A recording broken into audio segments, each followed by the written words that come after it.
Welcome to Get to the Hook. I am your co-host, Charles Lati. And I'm your co-host, Eric Colley. And we are back for 2025 with some big headlines in the music world. And clearly there are some, starting the year with some old riffs, some old beefs that are clearly, how would you say, boiling over at the moment. Yeah. And also some legends that we're going to talk about, and some new music that just dropped. Yeah.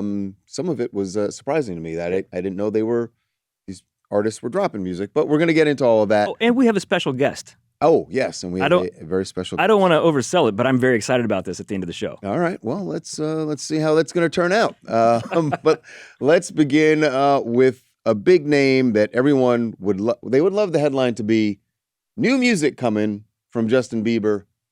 That is not the headline yet. No, the headline is that Justin Bieber unfollowed his former manager, Scooter Braun, on Instagram, which sounds really minor. It sounds sort of very high school. It does. But it is a big deal, especially for celebrities. And then the really surprising thing is after Justin did that, Scooter deactivated his entire Instagram account. Right. And to a lot of people, the way that looks, at least, is that there's some rift between them. Justin unfollows him, and Scooter figures, I'm going to get blasted by all the Bieber fans, so let me just shut this thing down. That's how it looks. Now, what's really going on here? Neither side is saying, but it is very clear that there is some bad feelings. Right. Because this is the only thing that makes any sense.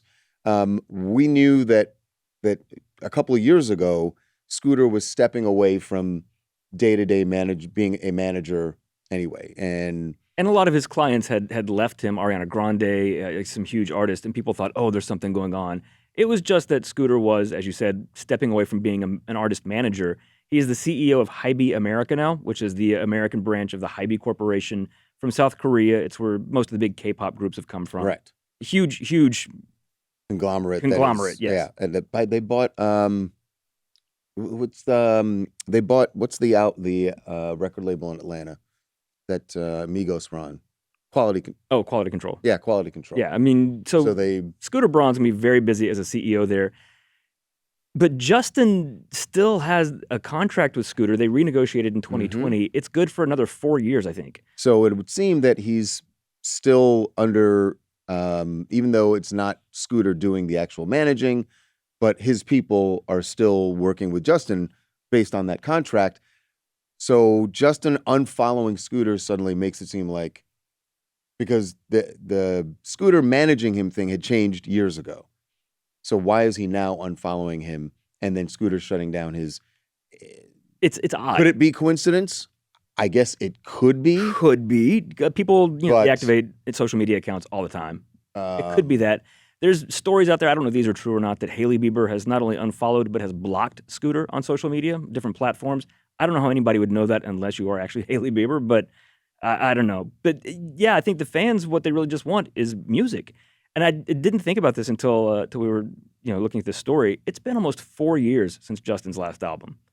When Justice came out. And just to play a little bit to remind you, because it's been a minute. Yes. This was the lead single went to #1. This was Peaches. I got my peaches out in Georgia. Oh yeah, shit. I get my weed from California. That's that shit. I took my chick up to the north, yeah. Badass bitch. I get my light right from the source, yeah. Yeah, that's it. Of course, the last 4 years have been very busy for Justin Bieber. Aside from that, just personally, he and Hailey, they got married after 21, right? Correct. I believe, and now have a child. Jack Blues, their son. Jack Blues, yeah. So Bieber's living his life. He doesn't have to work ever again, I'm sure. He's got much money. And he just sold his catalog for $200 million? Yeah, an insane amount of money. Or part of his catalog, not all. And he didn't seem to really enjoy touring. He cut his last tour short, cited mental health issues. I think it was just, he's been doing that since he was a child, nonstop. And it probably burned him out, and it's a weird way to grow up. And if he wants to take time now, he's in his 30s now, which is hard to believe. He'll be 31 in a couple months.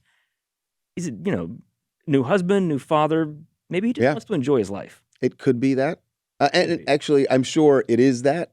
But there have also been stories. You know who McGee was recently on Saturday Night Live. It's like spelled MK.GEE. Yes. Guitar player said he was in the studio with Justin and that Justin's searching for new things. So maybe he just wants to make music for himself. Maybe he wants to put a new album out. We don't know. All we know is he unfollowed Scooter. Right. And I'm almost certain, something that they're not on the same page about. Whether either of them is ever going to speak about it, I don't know. Maybe they won't. But you said just unfollowing someone seems kind of silly, but it is a very public declaration, and celebrities know that, especially somebody like Justin Bieber and Scooter Braun, who are both still young, grew up with social media. They know that means something. Yeah. And especially if you don't come out and clarify it. Well, so we'll see. Drama already in 2025. Yes, we are off to a hot start. We'll see if anybody drops a diss record, maybe. We get a Not Like Us from Justin Bieber? Exactly.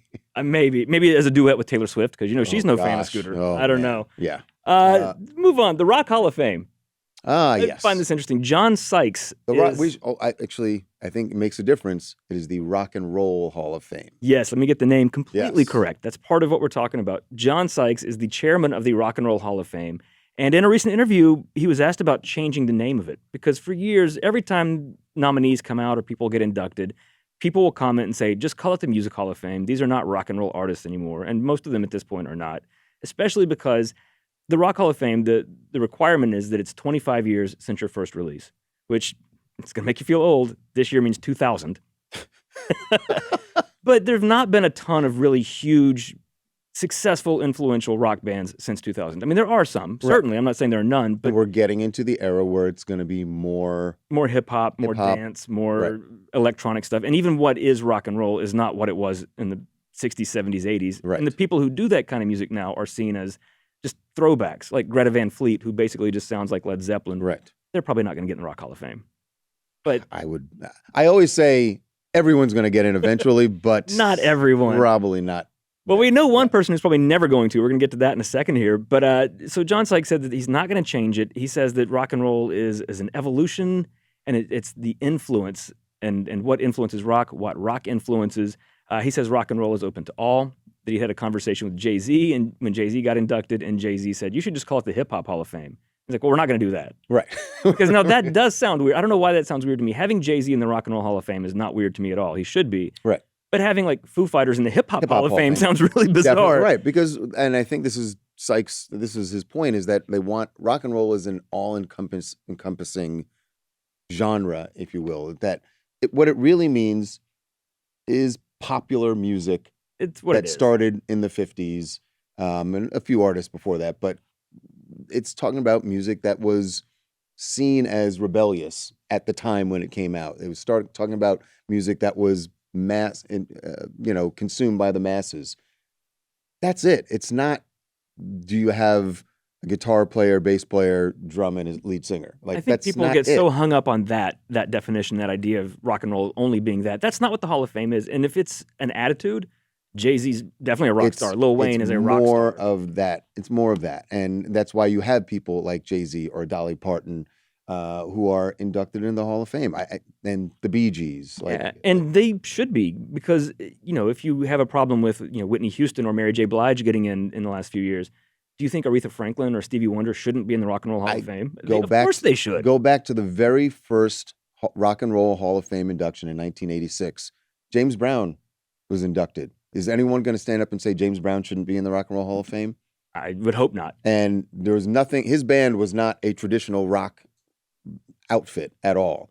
But James Brown was a rock star. Yeah. Yes, however you want to define that. In every single way you can imagine, by any barometer, James Brown was a rock star. So, but, in addition to non-rockers getting in, you know who else might be getting in soon? Because John Sykes said they may be adding new categories, because they do have non-musician categories for producers and label heads, people who are very significant to the development of music. Lawyers may be getting in. They're getting the legal crew in. No, I'm sorry, Mr. Sykes. Nobody's going to stand up and applaud that. A year ago, Mariah Carey, in an interview, was asked about the Rock Hall of Fame. She finally got nominated for the first time after years of being eligible, and she was kind of salty about it. And she goes, everyone told me I would get in. I didn't. And she goes, but my lawyer is. Her lawyer has already gotten in the Rock Hall of Fame. She has not. So that's a little... Look, obviously lawyers play a role and always have in the music business. It's just that role is very rarely embraced, right, or liked.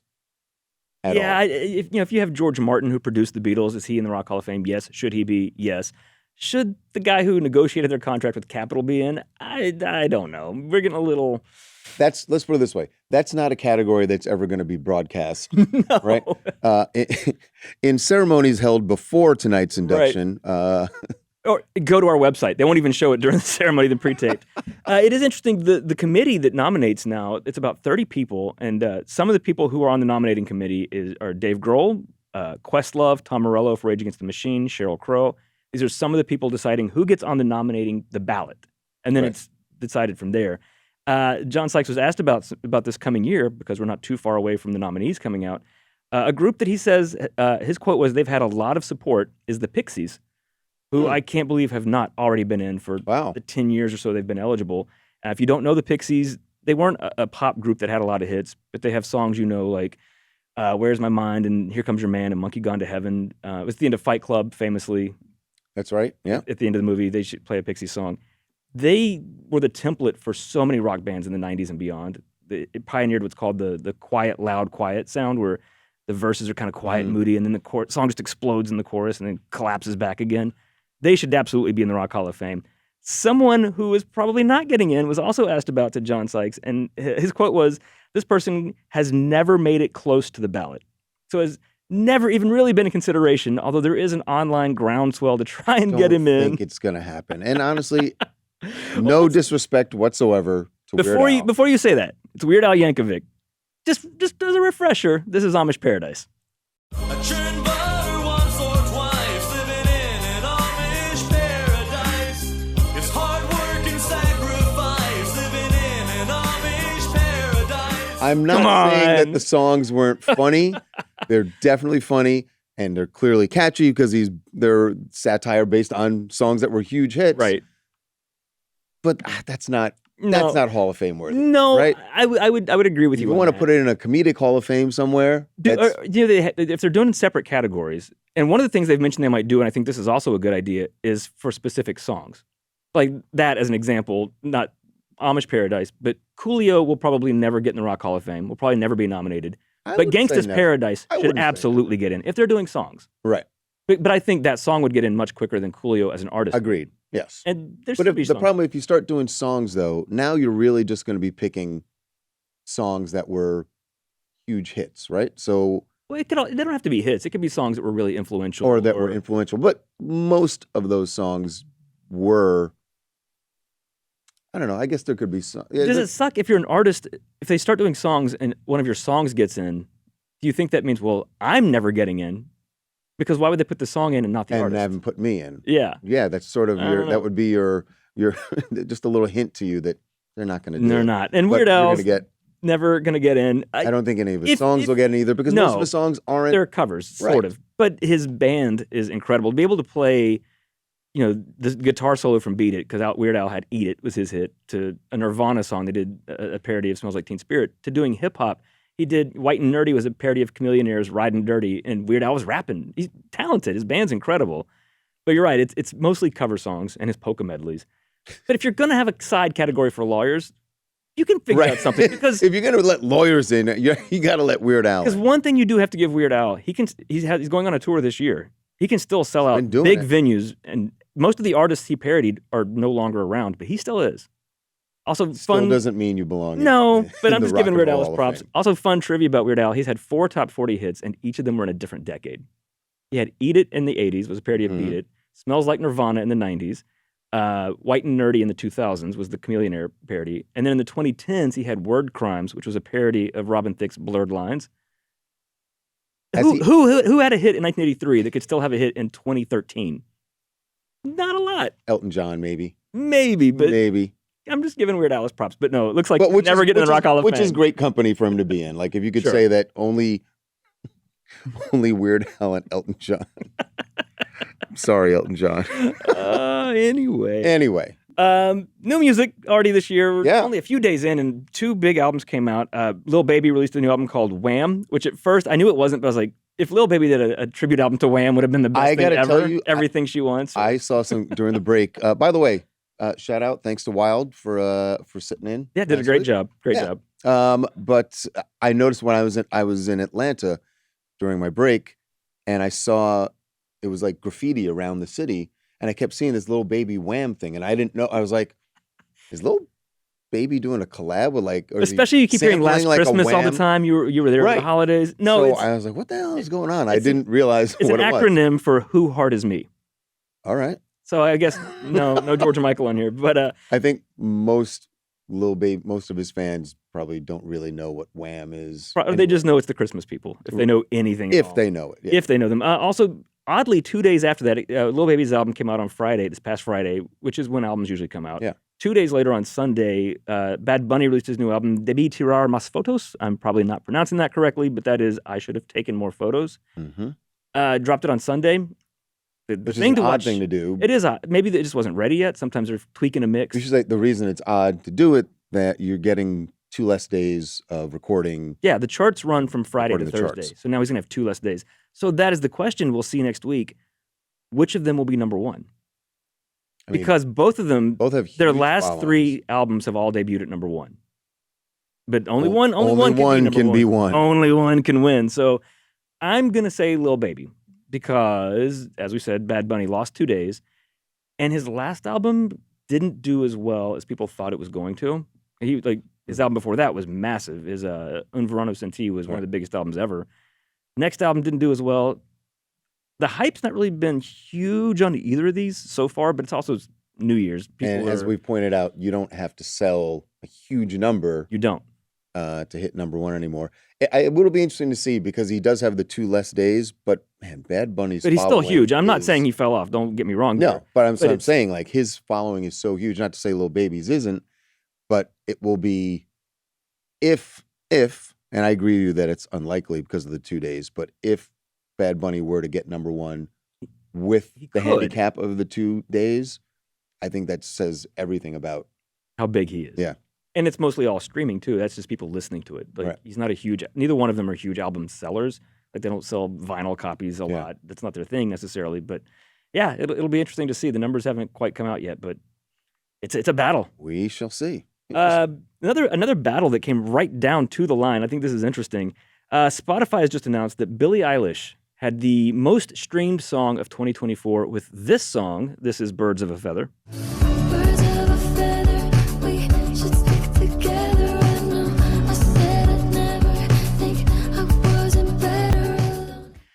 When I saw that, I was like, really? How did that? Because I thought Sabrina had that locked up. She did. When the Wrapped came out from Spotify, they said Sabrina Carpenter's Espresso was their biggest song of the year.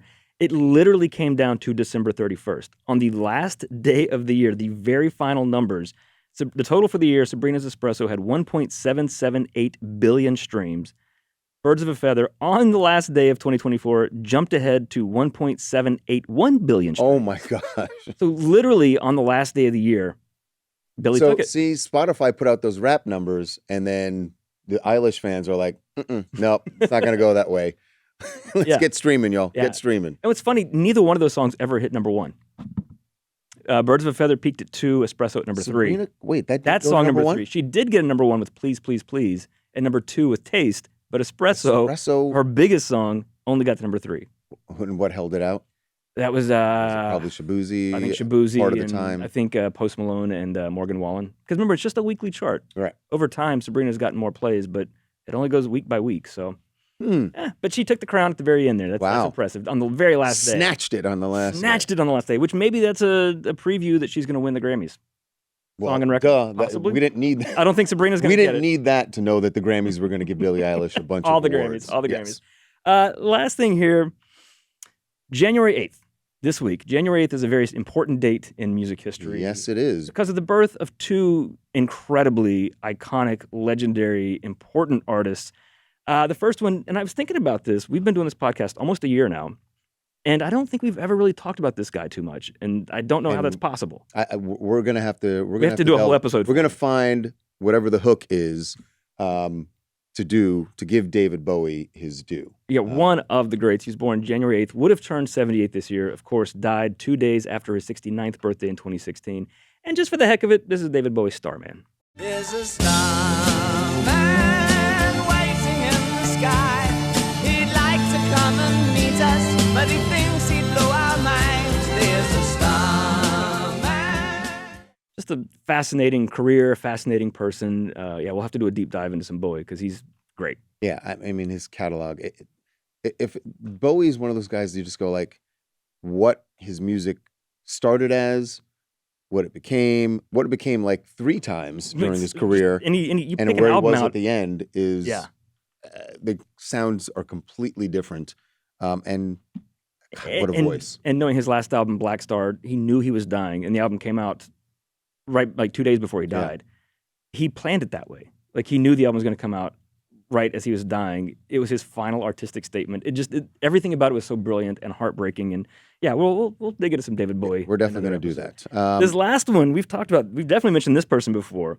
It's hard not to. Hard not to. The king of rock and roll, January 8th this year would be Elvis Presley's 90th birthday. Wow.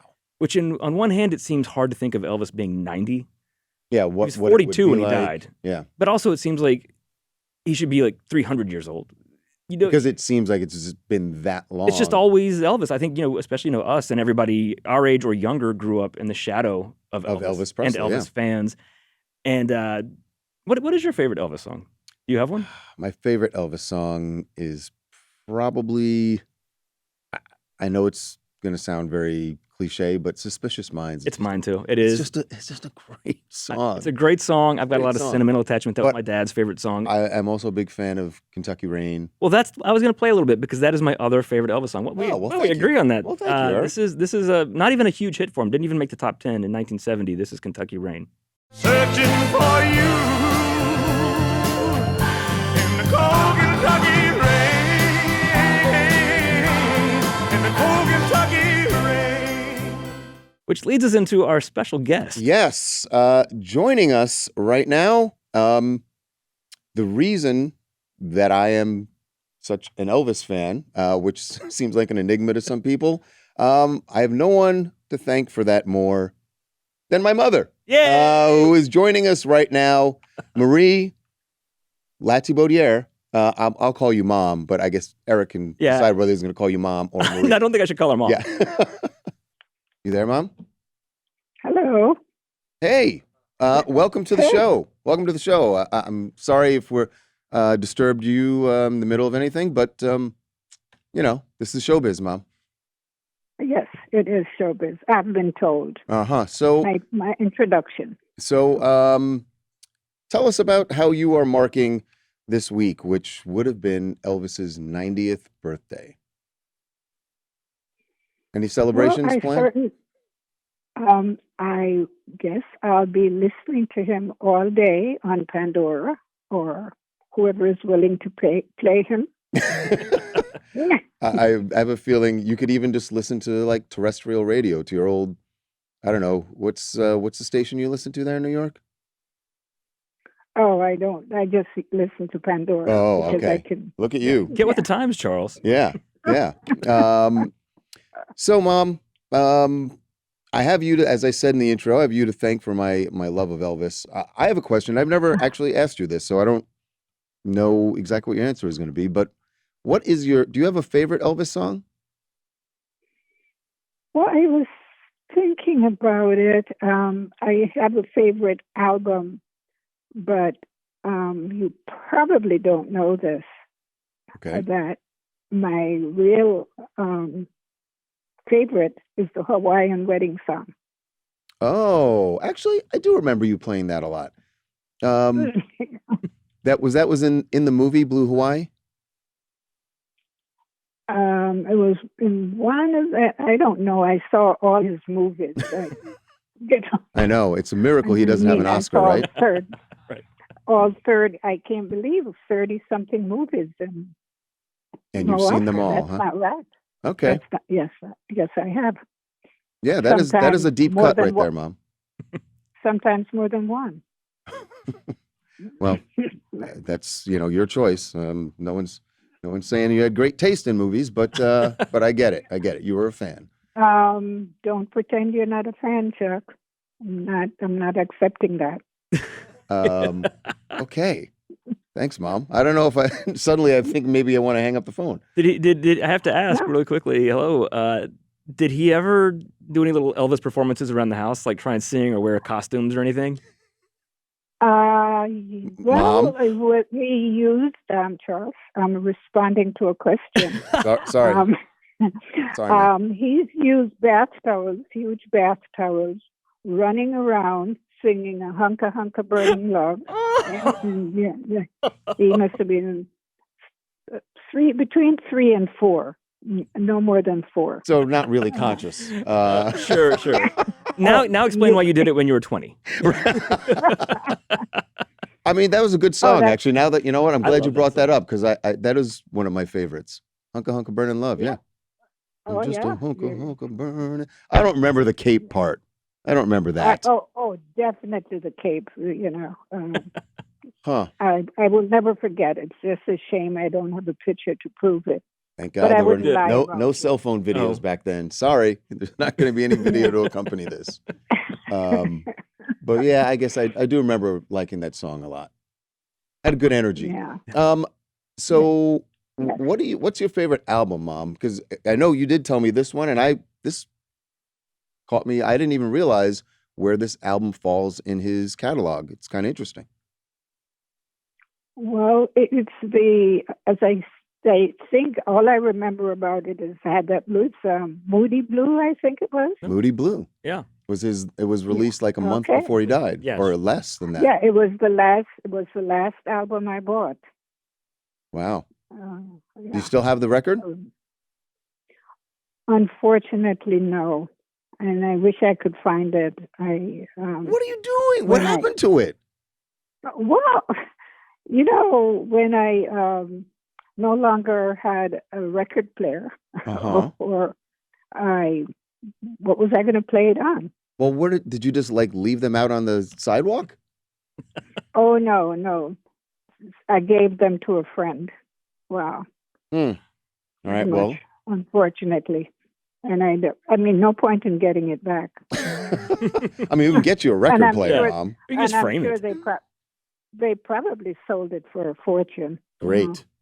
Yeah, Moody Blue. I remember that one. The actual LP was the vinyl was blue. Yeah. It was blue vinyl. Yep. Yes, it was blue. Uh-huh. Yeah. I don't remember any So hits you off did- of that one. But Moody Blue was in the top 40 when he died. Really? So that was his current single. But so his was it? his best album was his last one. So he still had a long way to go if he had lived. yeah, Oh, can't believe. he had a long way to go. Yes, indeed. Well, you know what, Mom? It's interesting. You were more than willing to share the story of me running around singing Hunka Hunka Burning Love, but you didn't say anything about the fact that you got to go to Graceland basically because Because you used me as a shield, and I'm using a nice word.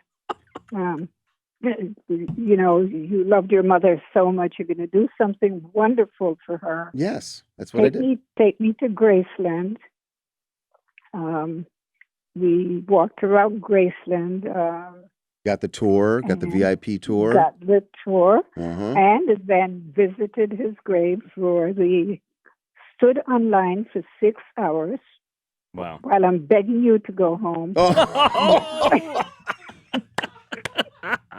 Well, I just felt like, look, we spent a lot of money. We came all this way. Like, we should actually take, Yeah.